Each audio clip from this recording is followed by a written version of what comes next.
first priority of this government, of any government, is the security and safety of the British people, to defend the national interest, particularly in these volatile times.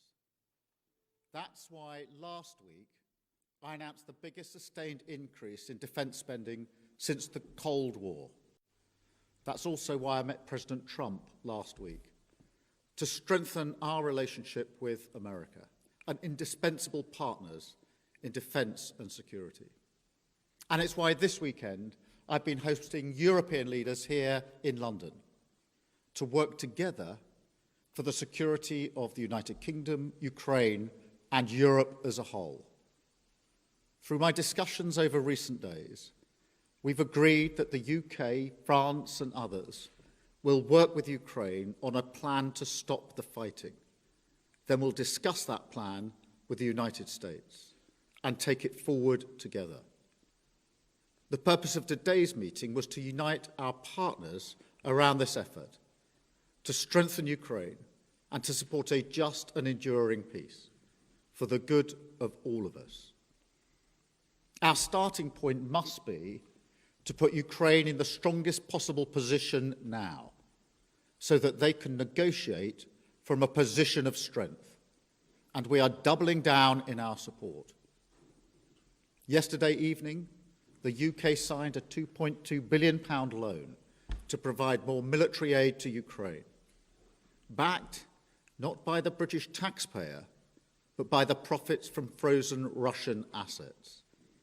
And today I'm announcing a new deal, which allows Ukraine to use £1.6 billion of UK export finance to buy more than 5,000 air defence missiles, which will be made in Belfast, creating jobs in our brilliant defence sector. This will be vital for protecting critical infrastructure now and strengthening Ukraine in securing the peace when it comes. Because we have to learn from the mistakes of the past. We cannot accept a weak deal like Minsk, which Russia can breach with ease. Instead, any deal must be backed by strength. Every nation must contribute to that in the best way that it can, bringing different capabilities and support to the table, but all taking responsibility to act, all stepping up their own share of the burden. So we agreed some important steps today. First, we will keep the military aid flowing and keep increasing the economic pressure on Russia to strengthen Ukraine now.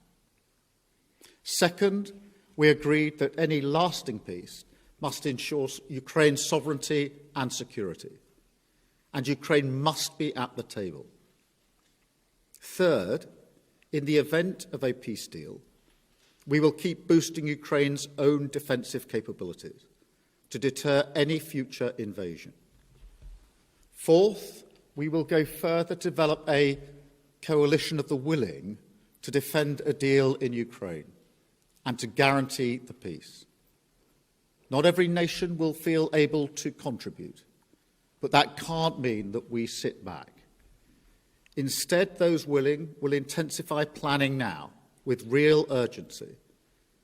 The UK is prepared to back this with boots on the ground and planes in the air. Together with others, Europe must do the heavy lifting. But to support peace in our continent and to succeed, this effort must have strong US backing. We're working with the US on this point after my meeting with President Trump last week.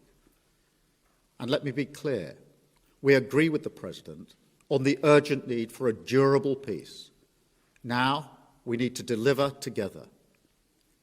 Finally, we agreed that leaders will meet again very soon to keep the pace behind these actions and to keep working towards this shared plan. We are at a crossroads in history today. This is not a moment for more talk. It's time to act, time to step up and lead, and to unite around a new plan for a just and enduring peace. Thank you. I will now take a number of questions, starting, I think, with you, Beth, at Sky. Thank you, Prime Minister. Watching President Trump berate a wartime president and defender of European freedom in the Oval Office said to many people what you've already said in a way, that everything has changed. Given that the US has become an unreliable ally, did you as European leaders discuss the prospect of actually going it alone, and actually what the reality of a US pulling out of this, all of this would mean? Do you think you really do need the US? And if you do you think the coalition of the willing will be enough to bring President Trump back around? Thank you. Well, first, in relation to last Friday, nobody wanted to see what happened last Friday, but I do not accept that the US is an unreliable ally. The US has been a reliable ally to the UK for many, many decades and continues to be. There are no two countries as closely aligned as our two countries, and our defence, our security and intelligence is intertwined in a way no two other countries are. So it's an important and reliable ally for us. The discussions we've had today, particularly the coalition of the willing, is on the basis that this is a plan that we will work with the US and that it will have US backing. So that is the purpose of the plan, and that is why I spoke to President Trump last night before we developed the work on this plan. Thank you. I've got Robert from ITV. Hello, Robert Pearson, ITV. I want to sort of put to you what will be on the minds of millions of British people. With your commitment in the event of a peace deal to deploy British soldiers to Ukraine, is there now a more real prospect of Britain being at war with Russia? Can you rule that out? The whole point of a guarantee for any deal, or if there is a deal, is to preserve the peace.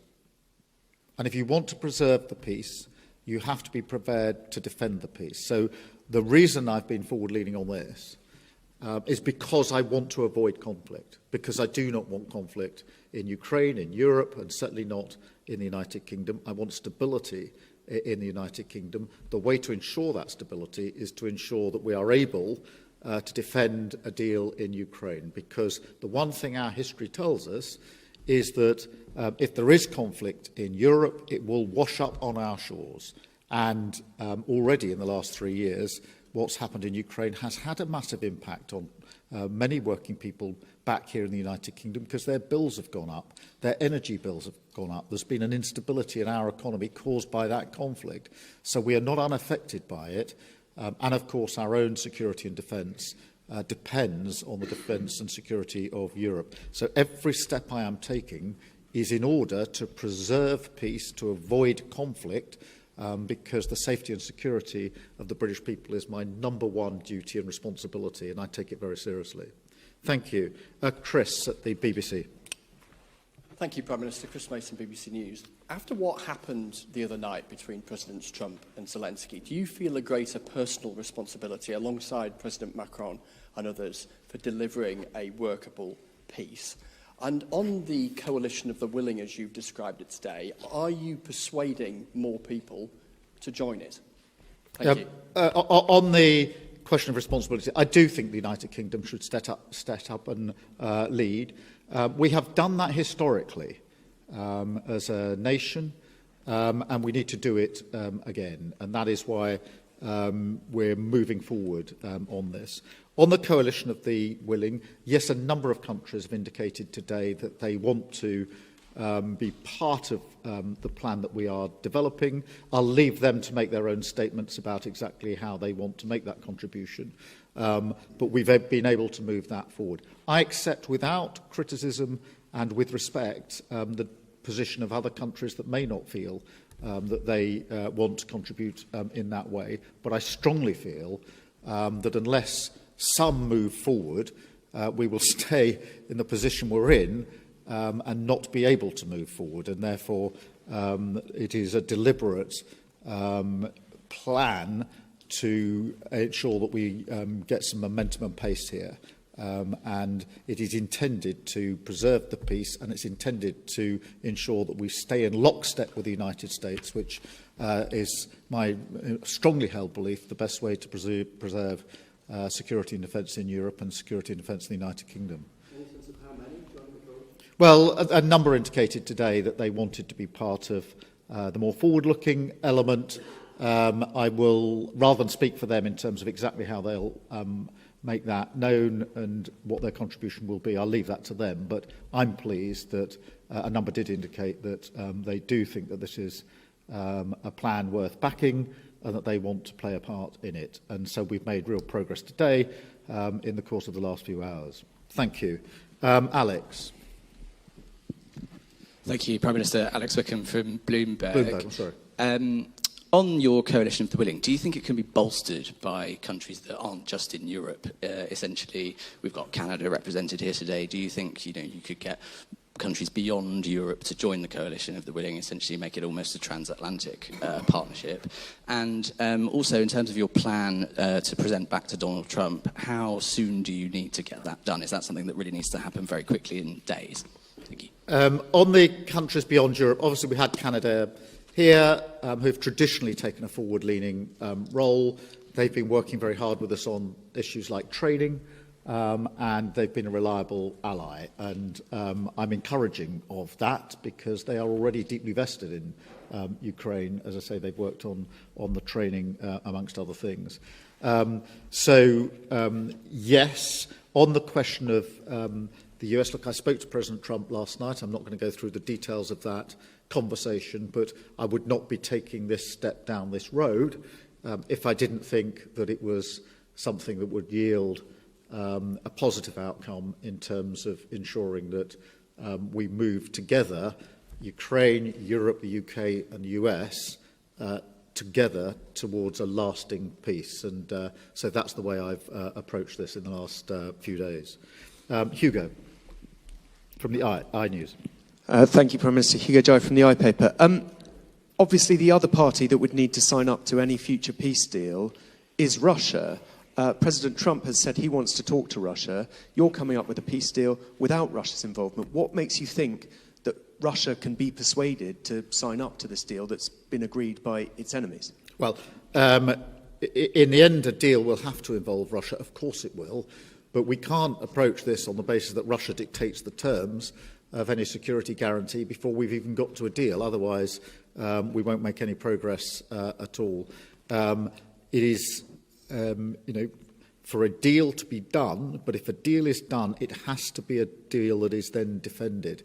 Because what we've seen in the past is a cessation of the hostilities without any backup, and that was readily breached by Russia. And that is precisely the situation that I think we need to avoid this time around, which is why we're going down this road. Antonello, please, from La Repubblica. Thank you, Mr. Antonio Guerra from La Repubblica. The Italian Prime Minister, Giorgia Meloni, who you had a bilateral meeting earlier today, said that the West must not split on Ukraine. How can you try to convince Meloni and other European leaders that your plan and your coalition of the willing, is the right thing, and to persuade them to join? And do you fear that the West might split on this? Thank you. Well, first, I had a very good bilateral meeting with Georgia this morning. We had the first bilateral brunch, I think, in the history of British-Italian relations. So that was a first. We get on personally very well. And she's very clear, I don't want to speak for her, but I think her position is well known, that Europe and the US have to stand together and that bond must always be strong. So there's a huge amount of common ground between the way I see this and the way Georgia sees this, particularly the view that it is important for the security and defence of Italy, of Europe and the United Kingdom, that we work, as we've always worked, closely aligned with the United States. Thank you all very much indeed. Thank you.